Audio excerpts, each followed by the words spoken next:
If you ask a Kenyan Gen Z today how he or she remembers Ruto, they will tell you that they will remember William Ruto for two things. One is that during 2022, when William Ruto was campaigning, he promised the Gen Zs that he would consider them in his appointments when he crafts a government.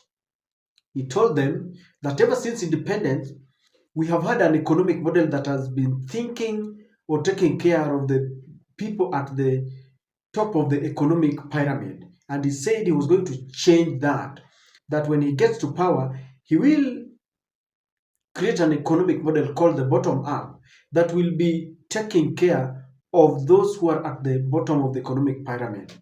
And he separated Kenya into two, the hustlers and the wealthy. That is one of the ways they will remember William Ruto.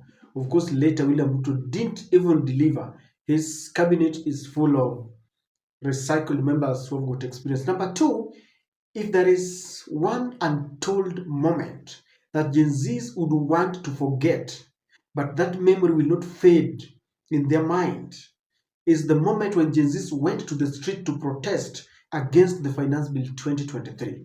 When the government thought that it was business as usual, that it would be okay just like it was when they passed the Finance Bill 2023.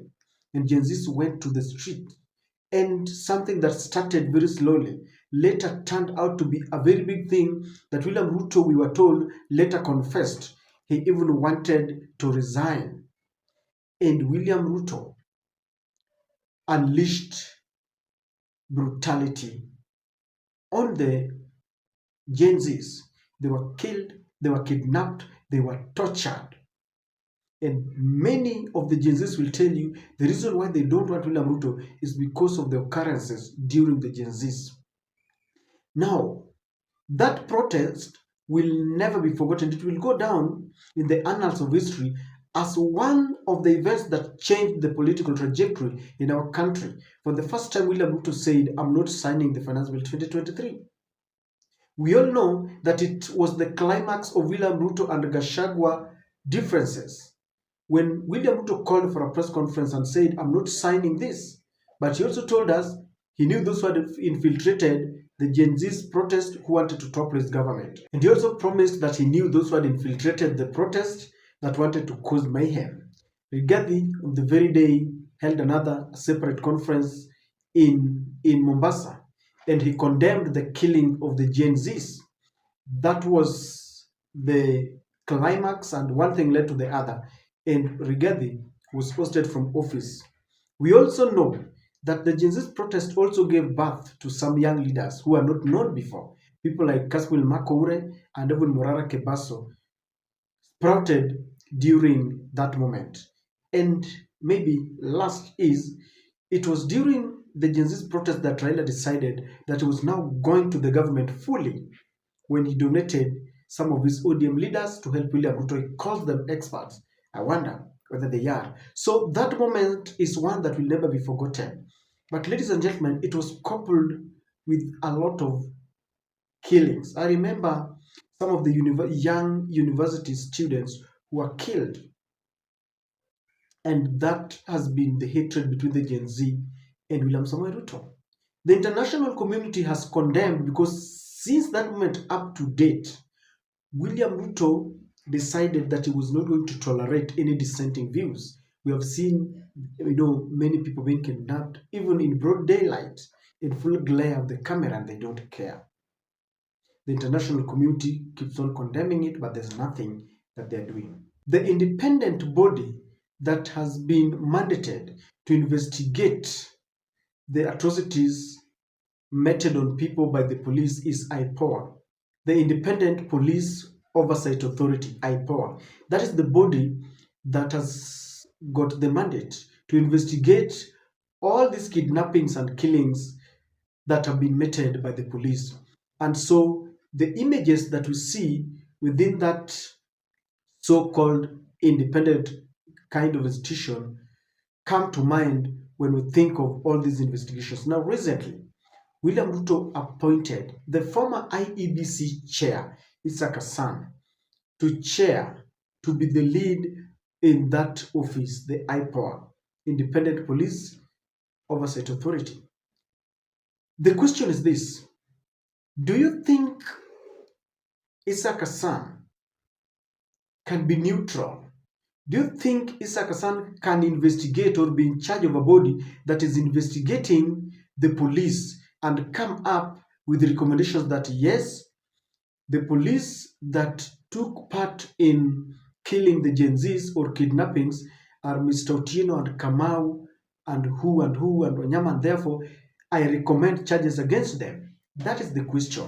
The reason I'm asking this question is because the people who are in that office are paid heavily by taxpayers' money. The police that we are investigating here are taking orders, and the commander-in-chief of all the armed forces is none other than the president.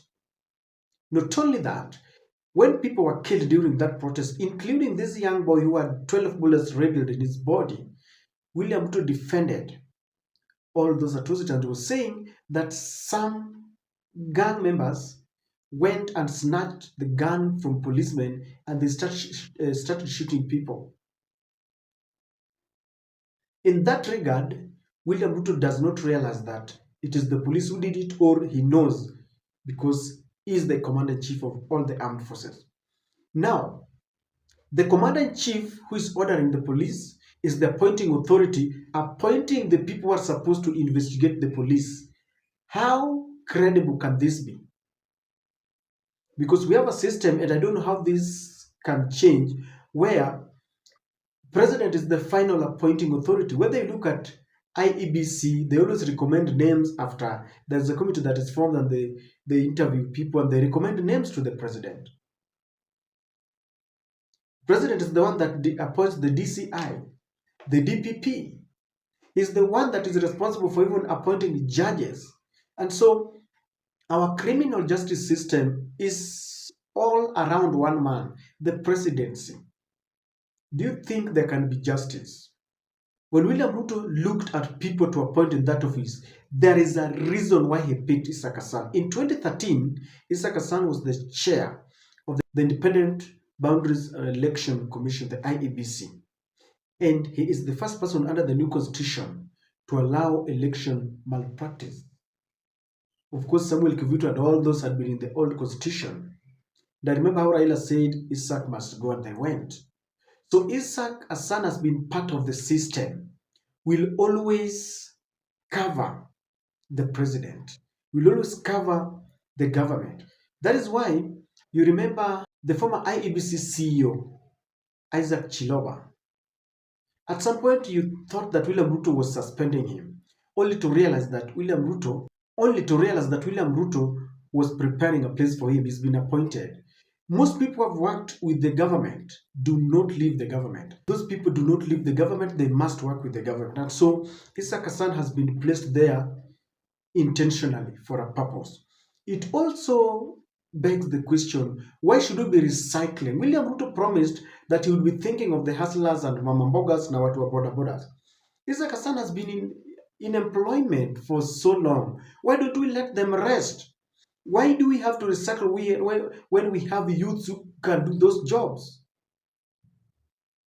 You know, the recycling has been part and parcel of the system. In fact, even ODM, when ODM was given a chance to nominate people to become ministers, Joho and Oparanya have been governors. Opiyo Ndai was a member of parliament. John Mbadi, the same. You know, just picking people who are in employment, people who have been working, and youths have been asking, when will we get experience? When anytime we want to be given an opportunity to start, there's always a starting point for you to say that you have experience. We keep on recycling these people. Why? And this is what I'm saying, that sometimes we don't trust politicians. When they are outside, they keep on criticizing. When they get to government, they do the same things. Ruto told us we don't work with Raila. Raila ako ndani. Wale walikuwa ndani wameenda. Isaac is supposed to cover. They will go there under the guise of investigation. They will say there is no evidence, or they will do a shambolic investigation. Then they recommend the charges. Then Though at the court level they will say there's a lack of evidence, and that is why he's purposely placed there. When I heard that Issachar's son was appointed, I was amazed. But we know that is the norm. Unless we decide that we want to change this country, no one will change it for us.